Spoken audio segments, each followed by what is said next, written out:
Unboxing video ആണ്. അതും വലിയൊരു വാഷിംഗ് മെഷീൻ. അപ്പൊ നമുക്ക് അൺബോക്സിംഗ് ചെയ്താലോ? ഓക്കെ, അപ്പൊ നമുക്ക് ഇവിടെ മുറിക്കാം.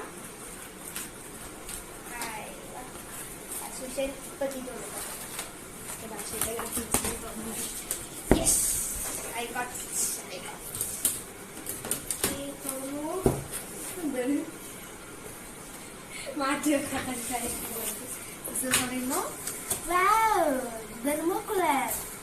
ഓക്കെ ഗൈസ്, അപ്പൊ നമ്മൾ തുറന്നു കഴിഞ്ഞു. അതിനുള്ളിൽ കാണുന്നത് ഒരു തെർമോക്കോളാണ്.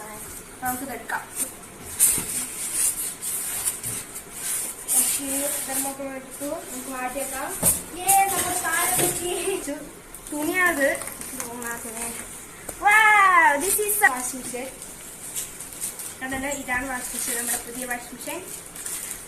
അടിപൊളി അടിപൊളി വാഷിംഗ് മെഷീൻ. പെട്ടി നമുക്ക് നോക്കാട്ട. അടിയിൽ എനിക്ക് ശീലല്ലോ.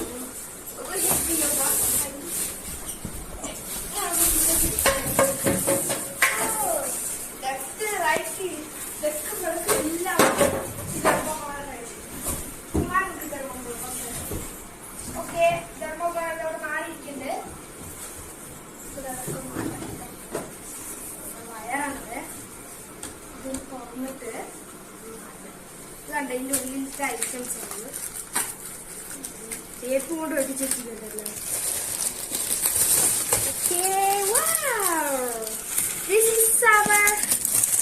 പുതിയ വാഷിംഗ് മെഷീൻ. ഓക്കെ, ഉള്ളിലത്തെ ഐറ്റംസ് ആണ് ഇതൊക്കെ. അപ്പൊ അവിടെ ഒരു ഗൈഡ് ബുക്ക് ഉണ്ട്. കണ്ടോ, ഗൈഡ് ബുക്ക് ഉണ്ട്. നമുക്കൂടെ മാറ്റാം.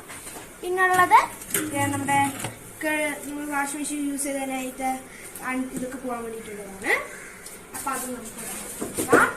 നെക്സ്റ്റ് എന്താണെന്ന് എനിക്കറിയില്ല, നമുക്ക് നോക്കാം.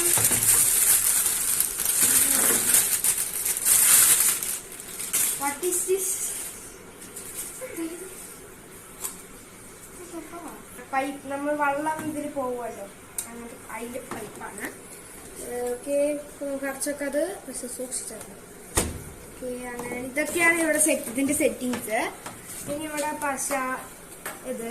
പിന്നെ ഇവിടെ ഏതുണ്ട് ഇതിന്റെ ഞാൻ തോന്നിട്ട് ഫിറ്റ് ചെയ്യാം. ഇങ്ങനെ ഇവിടെ ഫിറ്റ് ചെയ്യാം. അപ്പൊ ഇവിടെ ഇങ്ങനെ ഇതിൻ്റെ വെള്ളം. അങ്ങനെയാണ് ഇതിന്റെ സെറ്റിങ്സ്. ഇത് ഞങ്ങൾ വാങ്ങിച്ചത് അജ്മൽ ബിസ്മി, പാലക്കാട് അജ്മൽ ബിസ്മിന്നാണ് കേട്ടോ. ഇവിടെ ബിസ്മി ഇപ്പൊ അജ്മൽ ബിസ്മി പറയുന്നത് കേരളം ഫുള്ളുള്ള ഒരു അവിടെയാണ്. അപ്പൊ ഇലക്ട്രോണിക്സ് ഉണ്ട്, അതുപോലെ എല്ലാം ഷുവർ ആയിട്ട് അവിടെ പോയി വാങ്ങും. അവിടെ 100% ഉറപ്പായിട്ട് അവർ തരുന്നത് കേട്ടോ. അവിടെ നിന്നാണ് ഞങ്ങൾ വാങ്ങിച്ചത്. ഇതാണ് അതിന്റെ സെറ്റിങ്സ്. അജ്മൽ ബിസ്മിന്നാണ് ഇത് പർച്ചേസ് ചെയ്തത്. വേൾപൂളിൽ നിന്ന് ഒരു സ്റ്റാഫ് ഇതിന് ഡെമോ കാണിക്കാൻ വേണ്ടിട്ട് വരുന്നത്. അത് കുറച്ച് തന്നെ വരുള്ളൂ, ഇപ്പൊ വരുമായിരിക്കും. അപ്പൊ നമുക്ക് ഇനി അപ്പത്തെ വീഡിയോ കാണാം.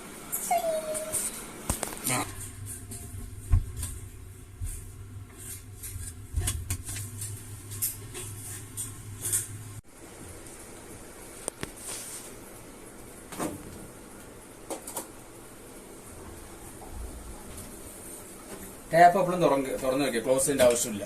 ഇതിന്റെ കപ്പാസിറ്റി വന്നിട്ട് 7 കിലോ ആണ്. നമുക്ക് രണ്ടാമത്തെ ഹോൾ വരെ തുണിയിടാം. തുണിയിടുമ്പോൾ 4 സൈഡ് ഇട്ട് കൊടുക്കുക. പറ്റിയ സോപ്പ് ജസ്റ്റ് പ്രസ് ചെയ്തിട്ട് കളർ പോകണം. സെപ്പറേറ്റ് വാഷ് ചെയ്യാം. സോപ്പ് ഇതിലിടാം, അല്ലെങ്കിൽ ഡയറക്റ്റ് ഇട്ട് കൊടുക്കാം. പിന്നെ കോയിൻ സെറ്റ്. പിന്നെ ഇവിടെ കാണിക്കും 2 കപ്പ് 1 കപ്പ് ഉണ്ട്. നമ്മുടെ ഈ സോപ്പ് പൊടി വാങ്ങിക്കുമ്പോൾ കപ്പ് സ്കൂപ്പ് കിട്ടും. അതിനളവാണ് ഉദ്ദേശിക്കുന്നത്. ഇത് മെഷീൻ ഓൺ ആക്കാനുള്ളത് പവർ ബട്ടൺ. ടോട്ടലി 12 പ്രോഗ്രാം ഉണ്ട്. P1 ഡെയിലി നമുക്ക് വീട്ടിലെപ്പോഴും നോർമലാണ് വേണ്ടത്. നോർമലി സോക്ക് ചെയ്ത് വാഷ് ചെയ്ത് വരുമ്പി ഉണക്കി കിട്ടുന്ന 51 മിനിറ്റ് ആണ്. 51 ഓക്കെ, ഇത് കാണിക്കില്ല ഓരോന്ന് വാഷ്. അത് ഓരോ പ്രോഗ്രാം കാണിച്ചുകൊണ്ട് കഴിയുമ്പോൾ സ്റ്റാർട്ട് കൊടുക്കണത് ഇത് പവർ സ്റ്റാർട്ട് പവർ ഓൺ ചെയ്ത് പവർ ആക്കുന്നത്. ഇതിന്റെ പ്രോഗ്രാം ആൻഡ് സ്വിച്ച് ആണിത്. പ്രോഗ്രാം ഈ പ്രോഗ്രാം ആയിട്ടുള്ളത്.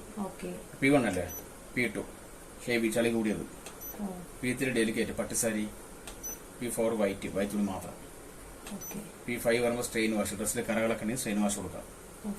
P6 വരുമ്പോൾ എക്കോ വാഷ് 20 മിനിറ്റ് വാഷ് ചെയ്ത് വരുമ്പോൾ ഉണക്കി കിട്ടും. P7 പറയുമ്പോൾ വൂളൻ കംപ്ലീറ്റ് മാത്രം complete. P8 bedsheet only. P9 rinse and dry. ഇപ്പോൾ തിരുമ്പിയ തുണി ഇതിലിട്ട് ഓൾബീറ്റ് നോക്കാം. പുറത്ത് വാഷ് ചെയ്ത തുണി ഇതിലിട്ട് ഒലമ്പിറ്റ് ഉണക്കും. അപ്പൊ ഒളിമ്പിൽ മാത്രം എങ്ങനെ തനിയെ നടക്കും? അല്ലല്ല, നിങ്ങൾ പുറത്ത് തിരുമ്പിയ തുണി ഇതിലിട്ടിട്ട് ഒലമ്പിറ്റ് ഉണക്കാൻ പോകും, വാഷ് ചെയ്യുന്നില്ല. അതെ, അത് എങ്ങനെയാ നമ്മൾ സ്റ്റാർട്ട് ചെയ്യുമ്പോ മൊത്തം വാഷ് നടന്ന് അങ്ങനെ ചെയ്യും? അങ്ങനെ അത് പ്രോഗ്രാം ഓരോ സെപ്പറേറ്റ് ചെയ്യുന്നു. അപ്പൊ വാഷിംഗ് മാത്രമായിരിക്കും. Okay okay. P10 പറയുമ്പോ ഡ്രൈ ഓൺലി, ഉണക്കല് മാത്രം. പുറത്ത് വാഷ് ചെയ്ത് ഒലമ്പിയ തുണി ഇതിലിടുക, ഉണക്കല് മാത്രം. P11 വാഷിംഗ് ഓൺലി, വാഷിംഗ് മാത്രം. വേനൽക്കാലത്ത് വാഷിംഗ് മാത്രം മതി, വാഷിംഗ് മാത്രം ചെയ്യും. ഒലമ്പില്ല, ഉണക്കില്ല, അങ്ങനെ പുറത്ത് ചെയ്യേണ്ടി വരും. ഓക്കെ. പിന്നെ അക്വസോൾ 12 അത് ആവശ്യമില്ല. ആ ടാങ്കിലത്തെ ഭാഗങ്ങളൊക്കെ മിച്ച ടാങ്ക് പോലെ യൂസ് ചെയ്യണം, അത് ആവശ്യം വരുന്നില്ല. കഴിയുന്ന വരെ നിങ്ങൾക്ക് ഏത് പ്രോഗ്രാം വേണമെങ്കിൽ യൂസ് ചെയ്യാം. നമുക്ക് ഡ്രയറും ഇതും വേണ്ട, വാഷ് മാത്രം മതിയാണെങ്കിൽ ഇത് മാത്രം ചെയ്താൽ മതി. 11 കൊടുക്കുക, സ്റ്റാർട്ട് ചെയ്യാം. എല്ലാ ഏത് തുണിയായാലും അതല്ലേ? ഓക്കെ അല്ലേ? അപ്പൊ ഈ മറ്റേ ഈ ഇതൊക്കെ ഇല്ലേ, നല്ല വെയിറ്റ് ഉള്ള പുതപ്പൊക്കെ ഇല്ലേ, രണ്ടാമത്തെ ഹോള് വരെ ഒരു അങ്ങനെ നമ്മള് വെള്ളം ഫസ്റ്റ് ഇട്ടിട്ടല്ലേ വെള്ളം തനിയെ ആദ്യം തുണിയുടെ സോപ്പ് ഇട്ടിട്ട് ശേഷം സ്റ്റാർട്ട് ചെയ്യാം. പിന്നെ ഇതാവൂല്ലേ, നമുക്ക് ഓപ്പൺ ചെയ്യാൻ പറ്റിയിട്ട് വാഷ് സ്റ്റോപ്പ് ആയി ബോസായി പോകും, ഡോറിൽ പിന്നെ വർക്കിംഗ് ആയിക്കോളും. ഓ അങ്ങനെയാണോ? ശരി ശരി. ഇത് വാട്ടർ ലെവലാണ്. വാട്ടർ ലെവൽ രണ്ടാമത്തെ ഹോള് പറഞ്ഞല്ലേ, രണ്ടാമത്തെ ഹോള് അതുവരെ തുണി ഉണ്ടെങ്കിൽ വാട്ടർ ലെവൽ മാക്സിമം കൊടുക്കുക. ഈ ബട്ടൺ 4 വർഷം പ്രസ് ചെയ്യാം. സ്റ്റാർട്ട് ചെയ്യും. 2 കപ്പ് പറഞ്ഞ സോപ്പ് ഉണ്ടാവും, ചെറിയ കപ്പ് എന്ന് പറഞ്ഞു അതിന്റെ അളവാണ് 2 കപ്പ്. 2 കപ്പ് അത് അവര് ആവറേജ് ആ രണ്ടാമത്തെ അളവ് ചെയ്താലും 2 കപ്പാണ് ചോദിച്ചിട്ടുണ്ടാവുക അല്ലേ? അപ്പൊ 51 മിനിറ്റ്. 51 മിനിറ്റ് അത് ഓട്ടോമാറ്റിക് ആണ്. 51 മിനിറ്റില് സോക്ക് ചെയ്ത് വാഷ് ചെയ്ത് ഒലമ്പി ഉണക്കി കിട്ടും. ഇതിൽ വെള്ളം വന്നോ? വന്നു. ഡോർ ഒന്ന് സ്റ്റോപ്പ് ആവും തന്നെ. ഓക്കെ അല്ലേ? സോക്ക് ചെയ്ത് വാഷ് ചെയ്ത് ഒലമ്പി ഉണക്കി കിട്ടും 51 മിനിറ്റിൽ. അത് മാക്സിമത്തിന്. എപ്പോഴും നമ്മൾ മാക്സിമത്തിൽ വെക്കണം. നിങ്ങൾക്ക് തുണി കമ്മിയാണെങ്കിൽ ലോ കൊടുക്കാം. 31 മിനിറ്റ്. Medium 44, high 51, maximum 51. തുണിയുടെ അളവ് സെറ്റ് ചെയ്യാം. തുണി അത്ര സെറ്റ് ചെയ്യാം. ഫുൾ ഓർഡറാണ് മാക്സിമം പറഞ്ഞത് 51 മിനിറ്റ്. പിന്നെ ഇതിൽ നമ്മൾ മറ്റേ ഡസ്റ്റ് അങ്ങനെയൊക്കെ വരുമ്പോ വേസ്റ്റ് അതിന്റെ അത് ഓട്ടോമാറ്റിക് പോയിക്കോളും. അതിലൊന്നും ഉണ്ടാവില്ല. ക്ലീനിങ് നമുക്ക് തനി ക്ലീനിങ് എന്തെങ്കിലും ക്ലീനിങ് സർവീസ് ഉണ്ട്. അല്ലെ അത് പറഞ്ഞിട്ട് ഞാൻ പറഞ്ഞത്. ഓക്കെ അല്ലേ? പിന്നെ ഡിലേ വാഷിന്റെ ആവശ്യമില്ല. ഡിലേ വാഷ് വെറും ടൈം സെറ്റിംഗ് ആണ്. നമ്മൾ രാവിലെ പണിക്ക് പോകുന്നു, അതിന് 6 മണിക്ക് വേണ്ടി നമുക്ക് ഒരു 5 മണി സെറ്റ് ചെയ്ത് വെക്കാം. നമ്മൾ വരുന്ന 1 മണിക്കൂർ മുമ്പ് ഓട്ടോമാറ്റിക്കലി വർക്കിംഗ് ആയിക്കോളും. പക്ഷെ എന്താ വെച്ചാൽ രാവിലെ മുതൽ കറണ്ട് പോകാൻ പാടില്ല. കറണ്ട് പോയാൽ മെമ്മറി പോകും. നോർമലി മെമ്മറി ഉണ്ട്. വർക്കിങ്ങിന്റെ കറണ്ട് പോയിക്കാൻ എവിടെ നിൽക്കുന്ന അവിടെ ഓട്ടോമാറ്റിക് സ്റ്റാർട്ട് ആയിക്കോളും. പക്ഷെ ഇതിൽ സെറ്റ് ചെയ്തിട്ടുള്ളതിൽ ടൈം ഇതാവില്ല, മെമ്മറി ഉണ്ടാവില്ല. ഓക്കെ അല്ലേ? പിന്നെ വർക്കിങ്ങിന് കറണ്ട് പോയെങ്കിൽ അവിടെ ഓഫ് ആക്കുക. വന്ന ശേഷം ഓണാക്കി കൊടുത്ത് എവിടെ നിൽക്കുന്ന ഓട്ടോമാറ്റിക് സ്റ്റാർട്ട് ആയിക്കോളും. ഓഫ് ചെയ്യാം. ഓക്കെ അല്ലേ? ഇതാണ് മെയിൻ ആയിട്ടുള്ളത്. പവർ ഓൺ ചെയ്യുക, സ്റ്റാർട്ട് കൊടുക്കുക. അല്ല, ഏത് സെറ്റ് ചെയ്തിട്ട് വേണം സ്റ്റാർട്ട് ചെയ്യാം. എല്ലാം കഴിഞ്ഞിട്ട് വേണം സ്റ്റാർട്ട് ചെയ്യാം. പവർ ഓൺ ആക്കുക, വാട്ടർ സെറ്റ് ചെയ്യുക, സ്റ്റാർട്ട് ചെയ്യാം. വാട്ടർ സെറ്റ് ചെയ്യാം അല്ലേ? സ്റ്റാർട്ട് ചെയ്യാം. വേണമെങ്കിൽ എക്സ്പ്രസ് കൊടുക്കാം. 30 മിനിറ്റ് വേണമെങ്കിൽ എക്സ്പ്രസ് കൊടുക്കാം. വാട്ടർ സെറ്റ് ചെയ്യാം. മെയിൻ ആയിട്ട് അതാണ്.